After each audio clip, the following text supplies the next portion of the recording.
What's going on YouTube? So the midsize truck market has been blossoming over the last few years, which is why the Ranger has been resurrected. However, at this point, it has a lot of ground to make up from the Tacoma. So let's go ahead and see if this 2020 Ranger has what it takes.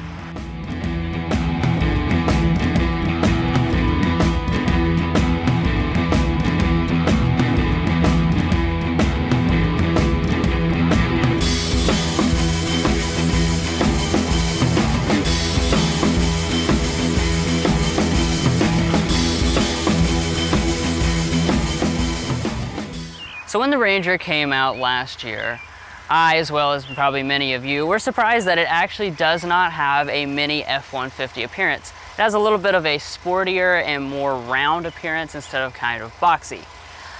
So now as far as your grille designs, there are several different ones. Each trim level gets a different layout, all the way up to the Lariat, which has chrome bars in the middle. However, what we have and what's a very popular option is to get the Sport Appearance package. And when you choose that, you get this grille design, which is finished in a dark gray, as well as the dark gray bumper accents down here. Now coming over here to your headlights, most of the Rangers are going to come with this halogen setup. However, if you go for the top end Lariat, that's where you'll get a full LED setup. And then the vast majority of all Rangers will have fog lights. Now as far as your different wheel options, it does escalate depending on the trim level, starting with very basic 16-inch steel wheels on the XL, 17-inch alloys on XLT, and 18-inch alloys on Lariat. However, that's not the whole picture, because just like in the front, you can get the Sport Appearance package on both the XLT and the Lariat, and that replaces the wheel with this 18-inch dark finished alloy. Now, as far as your mirror here, there's not much going on this XLT, but if you were to go for the Lariat, it would be body colored. It would also have heating and power folding abilities. Alright, so as far as the configurations are concerned with this Ford Ranger, Ford does keep it pretty simple. You can get this crew cab configuration, and that's paired with the 5-foot bed, or you can also get the super cab configuration with the half door, and that comes with the 6-foot bed. Now walking around to the rear design of this Ranger, I think this is where it looks most similar to the F-150, since you do have Ranger stamped out on the tailgate, and it does have that classic truck design. And then here on the side, we do also have fully LED taillights, which I'm very pleased by. They look very premium, and then you do also have an exhaust pipe coming out of the side here. Now walking up here to the tailgate, all you have to do to open it is just hit that. And Ford has actually not dampened this tailgate, which is an interesting choice. But here in the bed itself, we do not have the bed liner, but a bed liner is available. And as far as the features, we have a couple tie downs on the side, as well as some lighting. And then as far as the towing is concerned for this Ranger, it's going to be rated at 7,500 pounds across the lineup if you opt for that trailer tow package.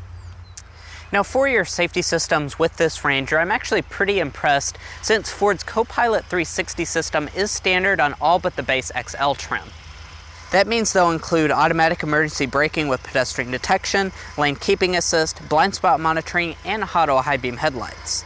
Now if you want adaptive cruise control, that is going to be included in the technology package. Well anyway guys, that sums up the exterior of this Ranger, so let's go ahead and hop inside before we take it out on the spin.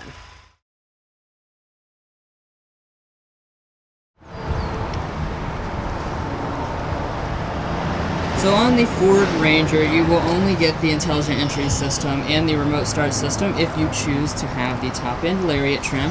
So what we have is just the standard version with the switchblade key.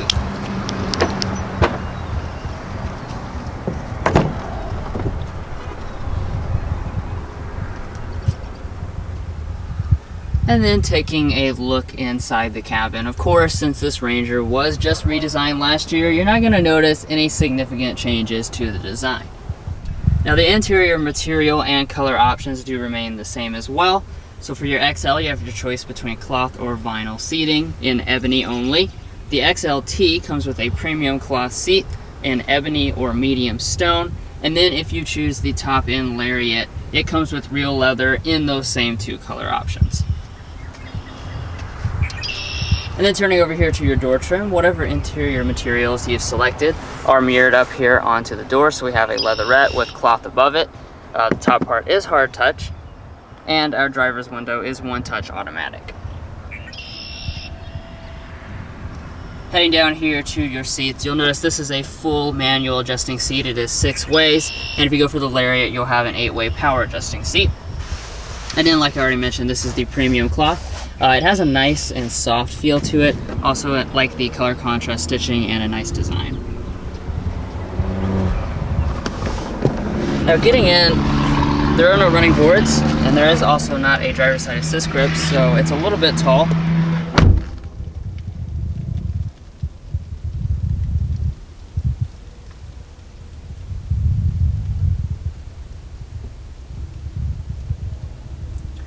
Now, just like pretty much any Ford truck, the materials do vary depending on what trim level you choose.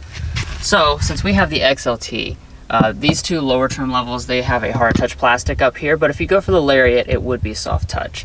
And then down here in the middle, each trim also has a different texture here. XLT is silver, as well as the silver surrounds through here. And of course, as you'd expect for a more basic truck, everything down here is hard touch, but everything also fits together really well. As you can see, there's no panel gaps, and it feels very solid. Now, since this is not the Lariat, we actually still have to get out a key.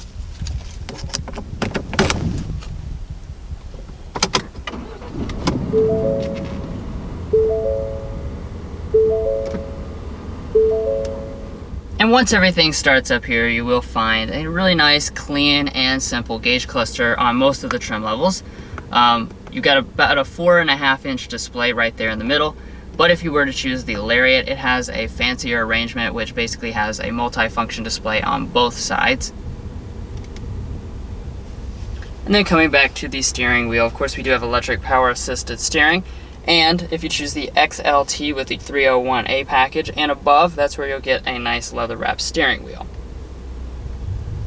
As far as the steering wheel itself, it is manual tilt and telescoping, but heating is not available. Alright, so let's go ahead and talk about interior storage, where the Ranger does have plenty of it. So we'll start out with our center console. And as you can see, this is quite deep, pretty spacious. It does have a little lining down at the bottom. Up in front of that, you have 2 nice cup holders. And then in the very front here, we have another really nice and deep bin with 2 USB ports, so long as you choose at least the XLT. Coming back to the shifter here, as you can see, you have a nice leather wrapped boot. And it is just a regular shifter, so you pull back for drive, you can go back once more for the sport mode, and you can shift manually with these little toggles, but there are never going to be any paddle shifters. Heading into reverse, you will find a standard backup camera. It does, as you can see, have active trajectory, and since this model here has the technology package, we also have front and rear parking sensors.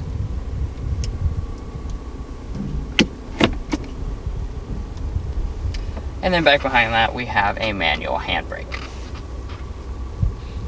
Now, checking out some of the stuff up here in the front, this is for your 4-wheel drive controls. This is your auto start stop defeat, your trailering mode, and your parking sensors. We also have 2 12-volt outlets as well, right there. And then we will check out the climate controls.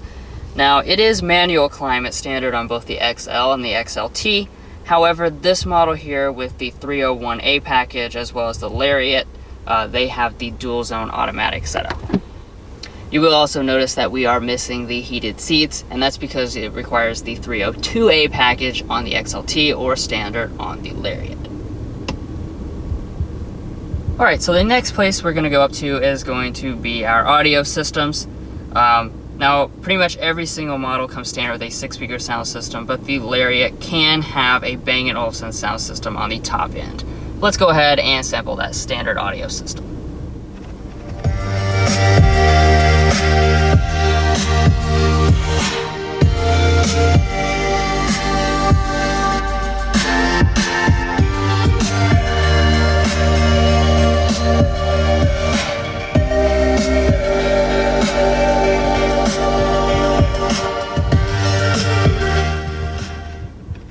I'm actually very impressed by this bass sound system. It definitely has a nice and rich sound, even though it is just the standard sound system. Alright, so now that brings us up here to our Sync 3 system. Now, This is one of our 2020 changes, and that is newly standard on the XLT as well as the Lariat. We have the 8-inch display. Otherwise, you get a really small non-touch display with little buttons around it. Now, I'm not going to spend a whole bunch of time on this because it is the same Sync 3 as we've seen in many other Ford products, but you can do things like adjust your climate. Also on this model, since we have the optional technology package, we also have integrated navigation. However, you don't have to pay extra for that. As long as you have this display, you will have standard Android Auto and standard Apple CarPlay. Now moving on up here, we have an auto dimming mirror. This is optional on the XLT, standard on the Lariat.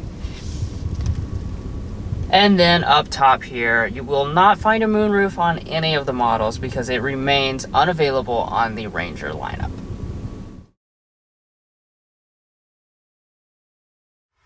Now, hopping into this Ranger's rear seat, like I mentioned on the outside, we do have the full-size crew cab configuration, and that is going to give us plenty of space back here. Now, as far as your legroom, that's going to come in at 34.5 inches of rear legroom and 38 inches of rear headroom, which is actually a couple inches larger than the Toyota Tacoma. And behind rear seating position, I have about, I would say, 3 to 4 inches of rear legroom, and my feet can slide up under the seat, so I'm relatively comfortable back here. Now, as far as your feature set, here in the center, we're not going to find any vents on any of the models, so you have to go to the F-150 to get that. However, I'm very pleasantly surprised that we have 2 smart charging USB ports and a household style outlet, even on this XLT model. So that's quite impressive. And we do also have a fold down armrest in the middle. Why is it like that? Now here at the passenger seat, it is manual on all of the models besides the Lariat. And in front, we do have a pretty decently sized glove box. It is pretty small for a truck though. And up top, we do have a sun visor with a really large mirror. However, you do not have lighting, and it does also detach and extend.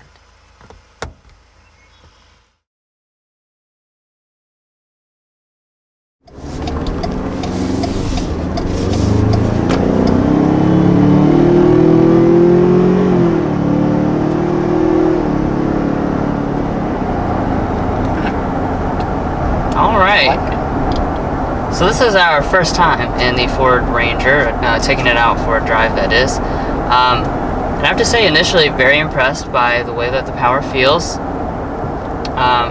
What we're looking at is the 2.3 liter turbocharged 4-cylinder actually, and that makes 270 horsepower and 310 pound-feet of torque. I can definitely feel the torque. Yeah. With each shift, you could just kind of feel like a surge as the turbo spooled up. So it definitely feels, initially to me, a little bit faster than the Toyota Tacoma. Yeah, no, the turbocharged engine really gives you that torque. So where that's just a regular naturally aspirated engine, it definitely has a big difference. And I also, first impression here is that it sounds pretty good too. I was a little curious as to how this 2.3 liter engine would sound as opposed to most in this class give you a V6 or something standard, and it's actually quite deep sounding for a 4-cylinder.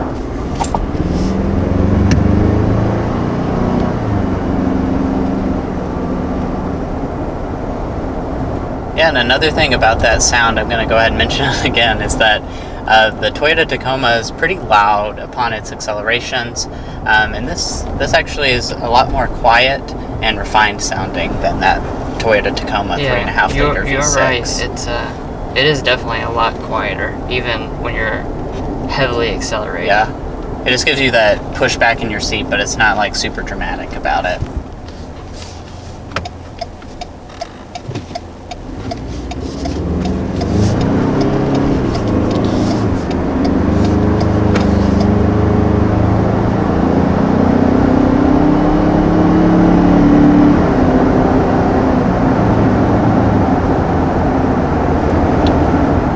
Thing I really like about this powertrain is that we have a 10-speed automatic transmission.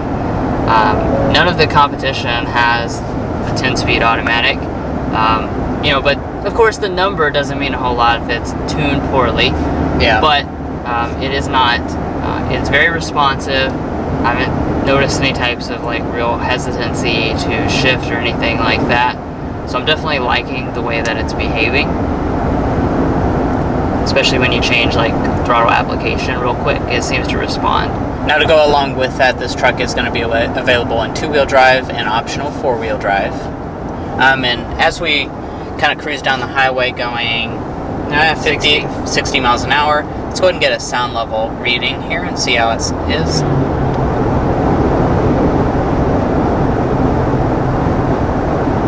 Very good. It looks like we're going to be in the 59.5-ish area at high speed, and it's actually very windy outside as well. So that's a very good reading, especially for this class of vehicle. If I'm not mistaken, I feel like the Tacoma is louder than this.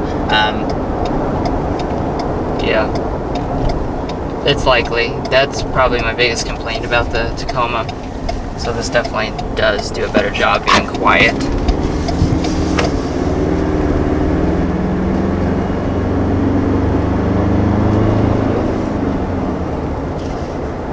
Now, of course, a mid-sized truck is not exactly about being sporty or having great driving dynamics, but I will discuss it anyways. You know, it's perfectly fine for this type of vehicle. As you would expect, and pretty much everything in the segment, you've got pretty light steering. Of course, you've got body roll and stuff. It feels like a truck, and that is, of course, what it is. Now, we were in a Ridgeline very recently. That's the only midsize truck that feels substantially different, and that's because it's, you know, based on a unibody platform from the Pilot instead of being, you know, a genuine truck like this is. Now that was our auto start stop system. I have to say that was really smooth, really smooth. Yeah, Ford typically does a good job with this, and it's no different, especially with the small 4-cylinder engine. You can barely feel it at all. And I guess that does lead us into the fuel economy here. So for this Ranger model, we're actually going to have very impressive fuel economy. So for the 2-wheel drive model, it's going to come in at 21 city, 26 highway, 23 combined. And if you go for the 4-wheel drive, which is what we have, this is going to be 20 city, 24 highway, 22 combined. Which, like I was mentioning, that's actually at the very, very top of the class. That's even besting the diesel Colorado and Canyon. And this is just a regular model, so really impressive fuel economy here with this Ranger. So overall, having driven this Ranger, I really think it's a testament to it that I don't really have anything negative to say about it. I think that it really, you know, hits the things that people are looking for in a mid-sized truck. You know, of course, it's not like a luxury vehicle or anything like that. If you want that type of experience, you know, Ford will gladly sell you an F-150. But for those of you who are looking for something that's a little bit more affordable, has a more manageable size, I mean, frankly, there's really nothing about this Ranger that is a turnoff. Alrighty, now let's go ahead and discuss the pricing. So for this Ranger, I'm going to mention the MSRPs for the 4x2 model in the extended cab. So for the XL, that's going to be $24,410. The XLT is $28,460, and then the Lariat is $32,500. That is worth knowing. That's about a $500 price increase over last year. Now, as far as how this one is equipped, we do have a few options on that. So we have a $395 paint color, the technology package for $995, the trailer tow package for $495, and then when you add in the destination charge of $1195, and then subtract a XLT mid discount, you're going to come in at $38,855 for this particular Ranger, which, quite frankly, you know, we picked this trim on purpose because we think that this has pretty much the best value in the Ranger lineup because it really has that good exterior styling, some pretty good features here inside the cabin, and it is at a very reasonable $38,000 price point. Well, guys, we hope you enjoyed watching this in-depth look at the 2020 Ford Ranger XLT. We really appreciate you watching, and if you made it this far in the video, hopefully that means you enjoyed it. So be sure to help us out by hitting that subscribe button down below, and we'll catch you next time as we sample more of the latest automotive delicacies.